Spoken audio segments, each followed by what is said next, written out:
আপনার ফান বরজে কি এরকম পানি ভেজা দাগ দেখা যাচ্ছে? তাহলে সতর্ক হন।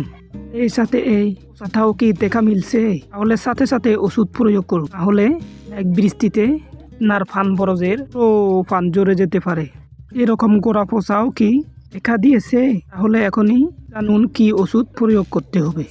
সবাইকে আমার নমস্কার, আশা করি সবাই ভালো আছেন। জুরানি ইউটিউব চ্যানেলে আপনাদের সবাইকে স্বাগতম।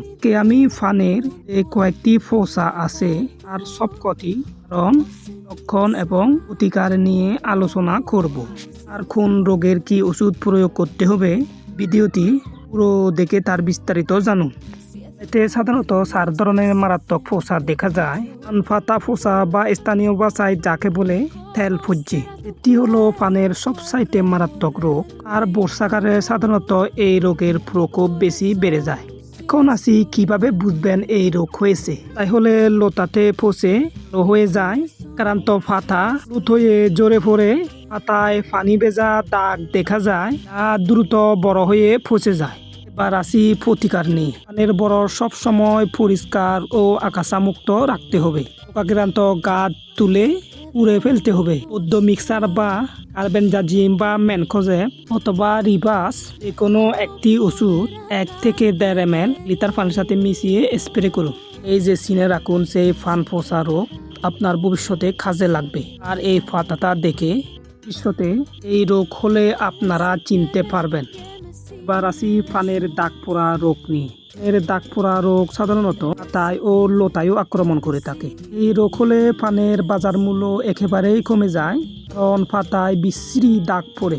আর কিভাবে বুঝবেন এই রোগ হয়েছে? তার উপর ছোট ছোট বাদামি দাগ বা কালো রঙের দাগ পড়ে, গুলোর চারপাশ হলুদ বরয় দ্বারা আবৃত থাকে।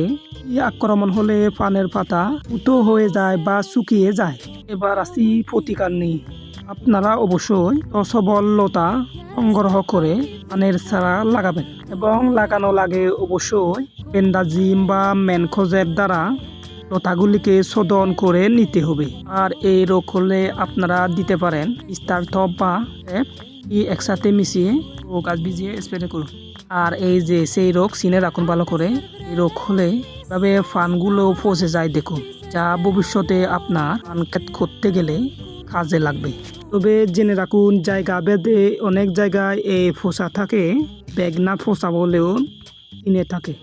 আর এই রোগ বেশি মারাত্মকভাবে আক্রমণ করলে লতাতেও ছড়িয়ে পড়ে, যার কারণে লতার গিঁটগুলো পচে গিয়ে গিঁট থেকে ভেঙে পড়ে যায়। পানের পাতা ফোসা এমন একটি মারাত্মক রোগ, আর সামান্য পচে গেলেও বাজার মূল্য একদম কমে যায়। তাই আপনারা অবশ্যই নিয়মিত ক্ষেত পর্যবেক্ষণ করুন এবং 5-7 দিন পর পর ওষুধ প্রয়োগ করতে থাকুন। এতে পুরোপুরিভাবে দমন করতে না পারলেও অন্ততপক্ষে বিক্রির সময়টুকু পাবেন।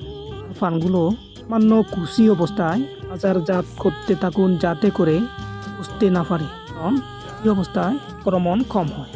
এই যে দেখুন চিনে রাখুন, তাই হলে কিভাবে ফসে যায়। তা একই হলেও অনেক জায়গায় অনেক নামে চেনে, তার কারণে তাই হলে বলে থাকে এগনা ফোসা, আর লতাই হলে বলে লতা ফোসা। যেহেতু রোগটা হলো একই, সেজন্য এখানে আর আলাদা করে ওষুধ প্রয়োগের প্রয়োজন নেই। এবার আসি গোড়া পচা নিয়ে। এটি মূলত মাটি বাহিত ছত্রাকের কারণে হয়ে থাকে। এর কাছাকাছি লতার অংশে সাদা লার মতো দাগ দেখা যায়। আক্রান্ত গাছ শুকিয়ে হঠাৎ করে মারা যায়। এটি হলো একটি মারাত্মক রোগ। তাই আপনারা লাগানোর আগে অবশ্যই ট্রাইকোডার্মা দিয়ে মাটিকে শোধন করে নেবেন। আর প্রয়োজন হলে প্রপিকোনাজল ছত্রাকনাশক ব্যবহার করতে পারেন। পানিতে এমন সব মারাত্মক রোগ দেখা যায়, যার কারণে অনেক কৃষক পান চাষ করে লাভের বদলে একবারে তীর মুখে পড়ে একবারে পুঁজিটুকু হারিয়ে ফেলেছে। আর বিশেষ করে মারাত্মক রোগ দেখা যায় যে লাগানোর 1 মাসের ভিতরে লতাগুলি যখনই ফসতে শুরু করে, তখন আর এই লতাগুলিকে বাঁচানো একবারে অসম্ভব হয়ে যায়। কারণ আমি অনেক বছর যাবৎ পান চাষ করে আসছি, সেজন্য আমি নিজের অভিজ্ঞতা থেকে জানি যে কোন সময়ে কি ওষুধ এবং আর প্রয়োগ করতে হবে। আর আপনাদের আমি যে পান বরজের ভিডিও দেখাচ্ছি। এই কৃষক কিন্তু লাগানোর পর যেহেতু তার প্রায় সারা গাছ মরে গেছে, সেজন্য এই কৃষক তদুপরি এতটা লাভবান হতে পারেনি। আর এই যে দেখুন গোড়া পচা, এটা কিন্তু একদম গোড়া থেকে শিকড় সহ পচে গেছে। আর অনেক জায়গায় এই রোগটাকে বলা হয় জুপ মোরা। তার পুরো গাছ যখনই মরে যায় তখন একে মোরা বলে চিনে থাকে। যেহেতু আমি আমার এই ইউটিউব চ্যানেলে একটি ভিডিওতে পোকা, চাষাবাদ, আধুনিক প্রযুক্তি এবং সফলতার গল্প তুলে ধরি, আজও তার কোনো ব্যতিক্রম নয়।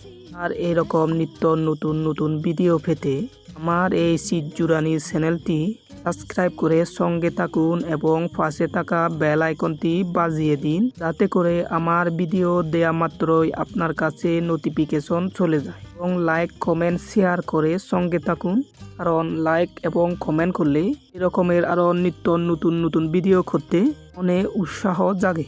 আর ধন্যবাদ সবাইকে।